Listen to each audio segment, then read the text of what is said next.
Welcome back, ladies and gentlemen. Got a progress report for you on the Corvette. Looks like it's in shambles. Let's switch around here. Alright, well, we took the fenders off. I kept having to lean over, so I just took them off. We got stuff hanging everywhere.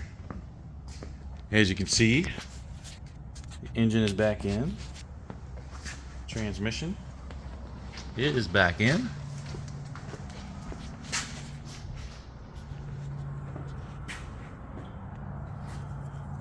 We did a little bit of wiring on the pump. I added a plug. I don't think I'll be able to show it, but I had a big plug up here because it just had wiring going straight from the pump up front. But took the both these tanks out.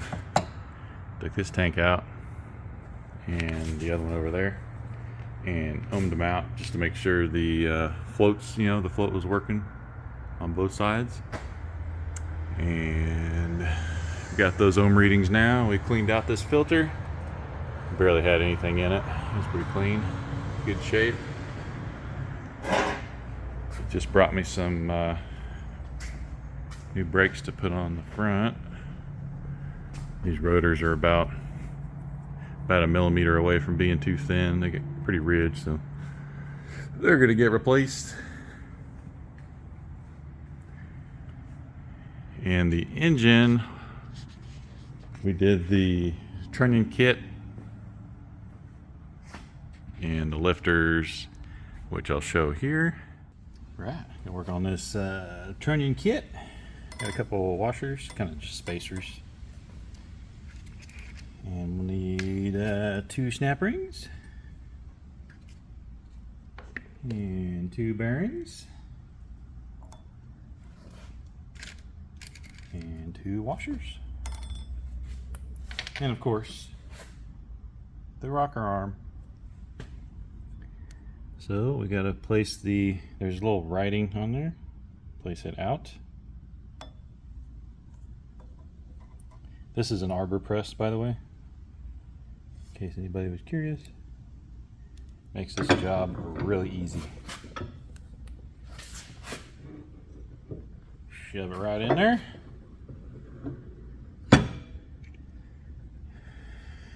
And we have the fulcrum, the whatever you want to call it. Put that guy in there, shove that little plastic out. Now I need a spacer. Put that on there. Go ahead and shove this piece of plastic out.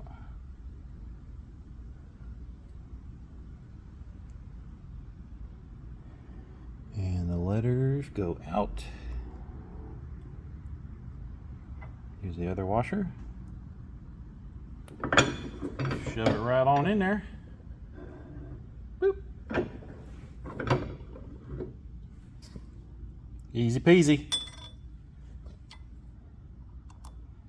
Washer goes there. Then we'll need a snap ring. I can quit dropping my tools. I'll do this so you can see it.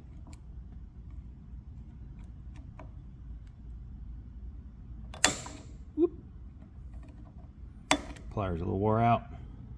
God, come on, get in there.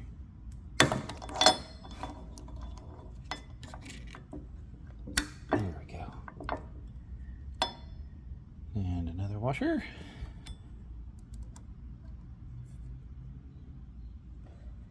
See if I get my other pliers. Maybe they got a little better gripping. Got my 90s. Whoop, whoop.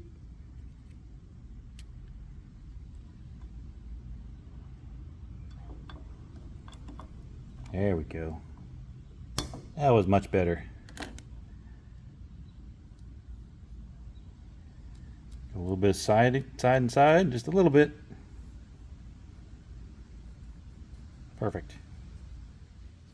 And after we got the trunnion all fixed up, got the engine all back together and buttoned up, we put the supercharger on there, which is right there.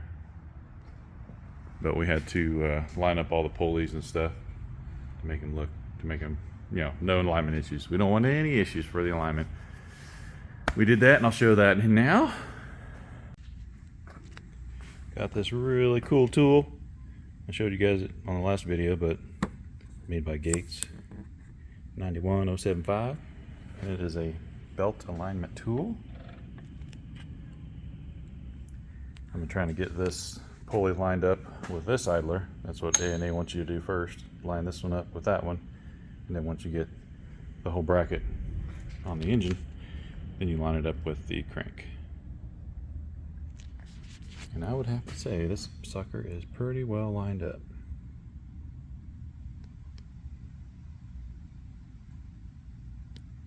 If I can get a close up.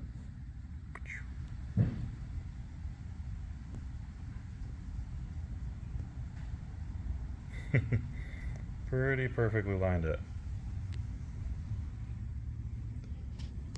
I had to, I don't know if you can't see it in there, but there's a little stainless washer in there. I had to hog it out to fit the 7/8 shaft, and then just keep sanding it down. I use this washer here. It's got a little bevel on it to hold that washer that was grinding down, so worked out pretty good.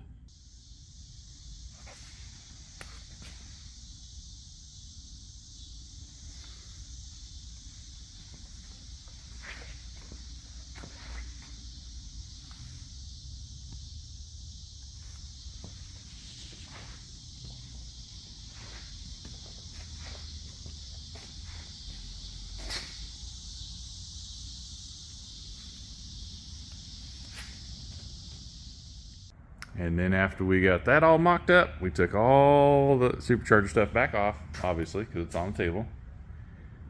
And got the engine transmission back in there so I could start working on the brake lines and stuff. And then I made a manifold, which I'll show now. What a mess. What a mess. Well, our next project, little project, is these brake lines. Since it's got a 4-channel ABS system on it, here's the call it a EBCM.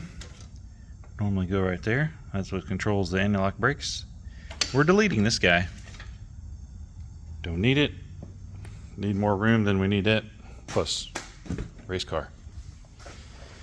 And we're gonna add the we got a TBM line lock. Got it mounted right there on the frame rail. And I've got some of a couple of these guys. Since it's a 4-channel, you know, you got separate channels going to each corner. So you got the single. Got a single line coming out there, a single line coming out there. That would be for the back brakes, and that's for the front brakes. Which is what they do in the EBCM. So it goes in there, and you got 2 separate lines that come out.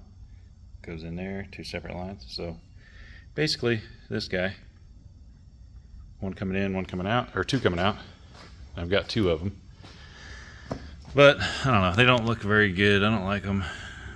I'd rather have it mounted, which they do make these with a little ring on them, so you can mount them. But I think I'm going to make my own manifold, and the manifold will have everything in it. So that's what we're going to do today, or at least get started on it.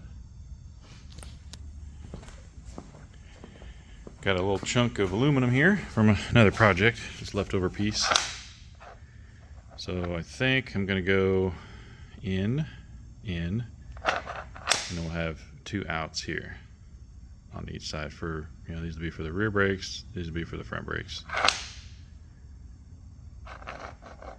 I got to get it offset enough because we've got, what did I do with it? Are you guys anything like me where you lose everything in like 5 seconds flat? Actually less than 5 seconds. Hold on. Okay, found it. So these are the ends we're going to use. This is a bubble flare tube nut. See, it's kind of got the little flat part right there at the very end. If it doesn't have that little flat part, then it is a regular inverted flare tube nut like that one. So far I have not found a tool to make that inverted flare, so we're going to go with bubble flares, which is, GM uses this a lot. There's a lot of companies that use the bubble flare too, but I've got a bubble flare tool. So, and you can use the angle of the drill bit. It's kind of hard to see, but it's pretty much the same angle, and it works. I made one on Brady's BMW M3 that we did. I made a manifold for it too, so we're gonna do the same thing here. Let's get started.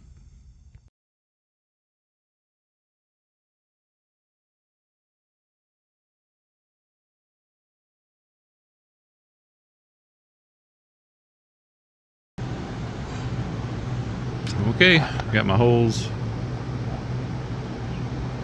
center tap there. We had to leave enough room. If you saw, like when it's going in there, it's only going to go about that deep, so you don't want that one running into that one, or vice versa. That's why it's offset back this way also. Actually, I might need to do it some more. Yeah, I'll offset just a little bit more. Okay, got our pilot holes drilled. You can see the light through there. I'm gonna use my little light. There. Then we got the holes are all drilled through. These are just the pilot holes. Now we need to drill the big hole, and then that's the hole that will get tapped also. So I got to be careful how deep I go here on these guys. If I go too deep, then I'll get into that pilot hole. That would not be good. Okay, this thing's turning out nice. Got the holes drilled there. Got the nice angle in there for the drill bit there. So that guy will fit in there nicely. Focus. Once the tube nut's in there. So now we got to tap for 10 by 1, which is what this tube nut is. 10 by 1. And you got to use a bottoming tap. These don't have as much of an angle on them. The cutting threads aren't pushed back a lot further back. Let me just get another. Let's see if I got a tap in here. Yeah, you can see this tap here. It's a lot longer. Yeah, there. Put these next to each other. Where it starts to really cut is like not as far back, like back to here. It's closer, so it's a bottoming tap compared to this one. I'll get the threads all the way down. I might even grind a little bit of the end of that off, just so I can get the threads deeper in the hole. Now I'll start tapping. This thing is turning out pretty good. Got all the threads drilled or tapped. Fitting is sitting in there nice and tight. There's like 9 threads all together. So we got 5 threads engaged in the hole, so that's good. Very, very good. Loosen. That's with the bubble flare on there. Alright, so next up is I'm going to drill a hole, 2 holes in the center for these 2 guys. I'm just going to roll out of the picture. And they'll be countersunk also, so this head will fit. It'll fit flush with this. The face of this, it'll fit flush. That way we got plenty of room to turn in all these little fittings with a wrench.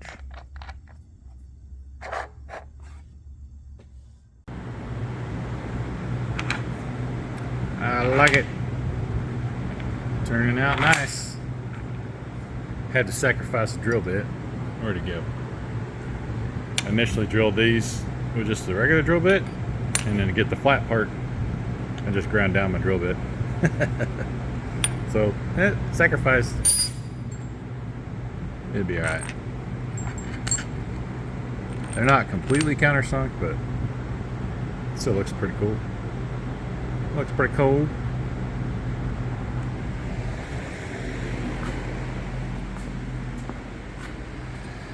Probably go somewhere around like that.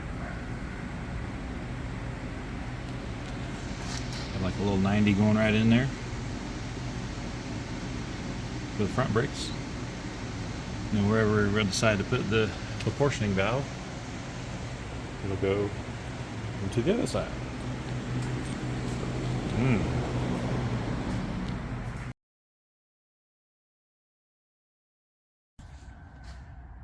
Okay, so after we got the manifold done, it is now mounted right there.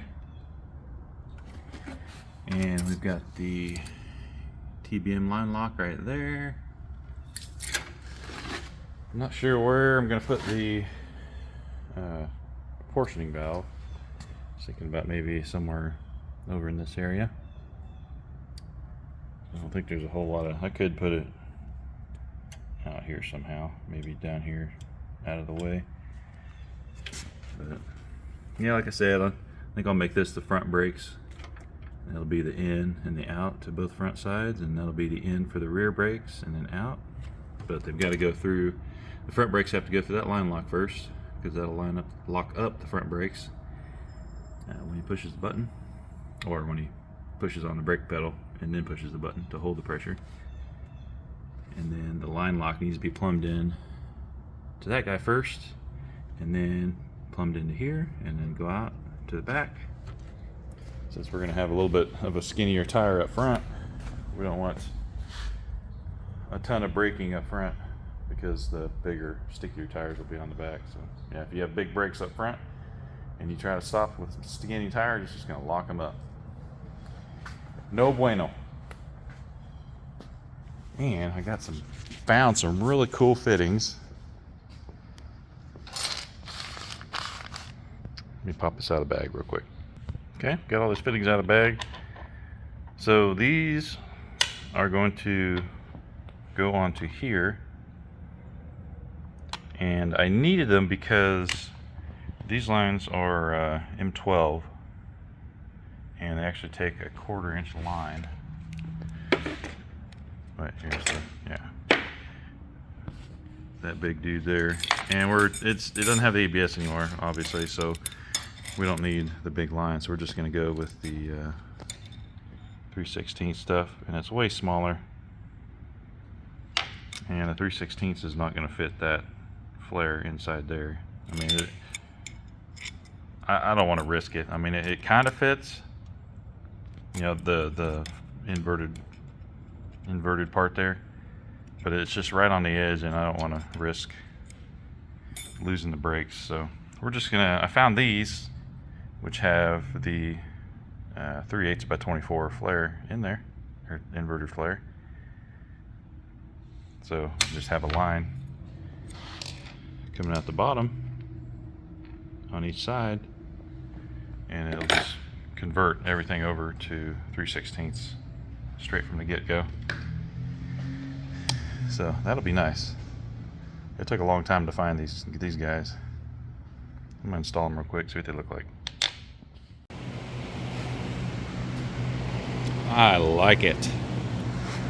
Look at them. Make them brakes look nice. Low profile. Whoop, get my finger out the way.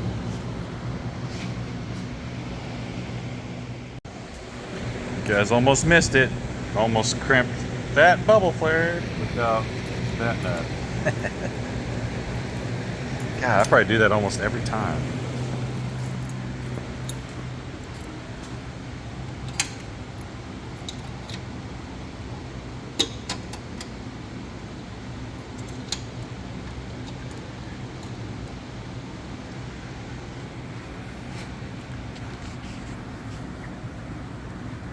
little tweakage. Come on, baby, get in there. Loosen this guy up a little bit. Give me a little loosey-goosiness. There it goes.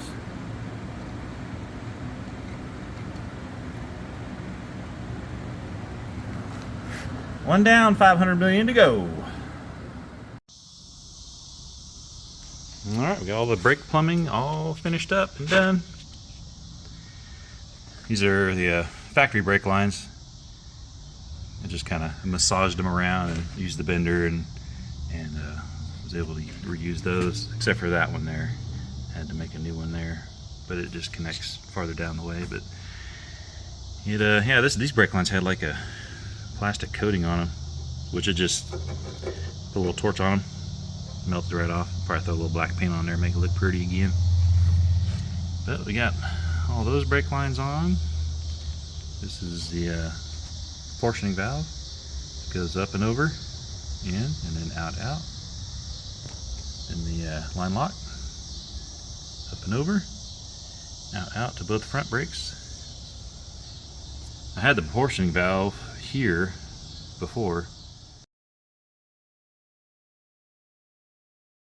but it got way too close to this guy for my comfort. It didn't rub or anything, but you can see the bracket that I made. It went up behind the proportioning valve and held the, or went up behind the line lock and held the proportioning valve, like right here. But it was too close for comfort, so made another little bracket, bolted it on, had a little stud, made little studs coming off of it. Now it's there, nice and solid.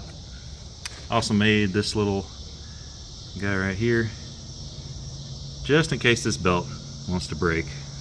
It's still got plenty of a gap in between there, but just in case the belt breaks, probably wouldn't do anything. This is where the factory lines ran anyways, but safety first, right? You can see the fittings there. Turned out real nice. Oh, we got our fuel pressure regulator hooked in right there too. I got a good look at everything. Brake lines run down there. Also got the fuel pressure sensor right there. I'm gonna put a little, I'm not having decided yet if I'm gonna make a shield right here or not. We're gonna have a wrap on the header, so I don't think it's gonna affect that much, but that's that. Got all the belts on, got the supercharger on, got everything tensioned. Looking pretty killer.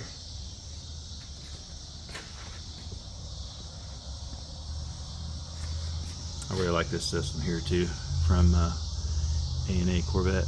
I mean, I showed it to you earlier, but it's a really nice system. That way, that green belt is just dedicated to the ProCharger. Other than running that, we had to get I think it was an 08 Z06 water pump, because this is bigger, it's wider to fit the 10 rib. Factory one would not work. But we are getting closer and closer. All right, ladies and gentlemen, we're gonna stick a fork in it for this video. Got plenty of content to put on there, and I want to bore you with a half-hour long video. So the next one we'll get to work on all that wiring, grafting the Holley wiring into the factory wiring. That way the car will start it, and all it has to do is push a button and it'll do all of its regular stuff. In theory, we'll find out if it works or not. And we'll put those brakes on. Got those little brakes. I told you we got brakes for it, but for real, we got brakes. But thanks for watching, and please come back again, and we'll see you on the next one. Bye-bye.